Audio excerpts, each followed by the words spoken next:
আসসালামু আলাইকুম। আমি doctor Kamrul Hossain Mithun, oral and dental surgeon, family dental aid. আজ আমি আপনাদের সামনে এসেছি ছোট একটি প্রশ্নের উত্তর নিয়ে। আসলে এই রমজান মাসে আমাদের অনেক রোগীদের খুব কমন একটি প্রশ্ন, যে প্রশ্নের সম্মুখীন আমরা প্রায়ই হই।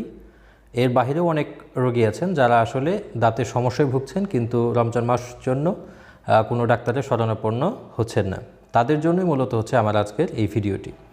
প্রথমে আমি বলে নিচ্ছি, আমি আসলে কোনো আলেম নই, কিংবা আমার ইসলাম নিয়ে খুব বেশি পড়াশোনা নেই, কিন্তু আপনাদের রোগীদের সাধারণ প্রশ্ন এবং আমার নিজেরও দায়বদ্ধতার জায়গা থেকেই আমি চেষ্টা করেছি জানার জন্য, এবং সেই তথ্যটিকে আমি আপনাদের সামনে উপস্থাপন করার চেষ্টা করছি। প্রশ্নটি হচ্ছে, রমজান মাসে রোজাদার অবস্থায় একজন মানুষ দাঁতের চিকিৎসা নিতে পারবেন কিনা?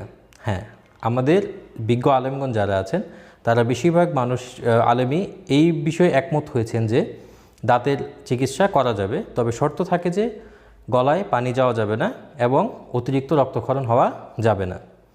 এখন আমাদের যেসব ডেন্টাল চেম্বারগুলো আছে, এই চেম্বারগুলোতে সাকশন মেশিন আছে। এখানে আমাদের মুখে ব্যবহৃত পানি এবং অন্যান্য কেমিক্যাল যা কিছুই ব্যবহার করা হয় না কেন, সেগুলোকে টেনে নেওয়ার জন্য সাকশন মেশিনই যথেষ্ট। আর আমাদের ফ্যামিলি ডেন্টাল এইডে আপনাদের জেনারেল যে সাকশন মেশিন আছে, সেইটার পাশাপাশি হাই ভলিউম সাকশন রয়েছে। এই হাই ভলিউম সাকশন দিয়ে বিশেষ ব্যবস্থায় রোগীর মুখ থেকে যেন কোনো অংশই একেবারে গলায় যেতে না পারে, সেই ব্যবস্থাটা আমরা রেখেছি। এবং আমাদের বাংলাদেশে যেসব ডেন্টাল সার্জন যারা আছেন তাদের চেম্বারে কম বেশি সবারই হাই ভলিউম সাকশনের ব্যবস্থা আছে। আর আরেকটা বিষয় আছে, সেটি হচ্ছে আমাদের যেসব ডেন্টাল ট্রিটমেন্ট করার অবস্থায় যে ইঞ্জেকশনটা ব্যবহার করা হয় অবশ করার জন্য, এই ইঞ্জেকশনের বিষয়ে আলেমরা একমত যে হচ্ছে এটি পানাহারের পর্যায়ে পড়ে না। তাই অবশ করার জন্য যে ইঞ্জেকশন ব্যবহার করা হয় সেটা দিয়েও আপনাদের চিকিৎসা করতে কোনো সমস্যা নেই। এই হচ্ছে আমাদের আজকে আলোচনার মূল বিষয়বস্তু। তো আপনারা যারা দাঁতের চিকিৎসা করাবেন কি করাবেন না, এই রমজান মাসে দ্বিধাদ্বন্দ্বে আছেন, আপনারা চাইলে আপনার নিকটস্থ যে কোনো ডেন্টাল সার্জনের কাছে গিয়ে অবশ্যই চিকিৎসাটি নিতে পারেন। এবং আমি এইসব তথ্যগুলো সংগ্রহ করেছি বিভিন্ন ইন্টারনেটের বিভিন্ন সোর্স থেকে। তার ভিতরে আমি কয়েকটি সোর্সের নাম উল্লেখ করছি: islamqa.info,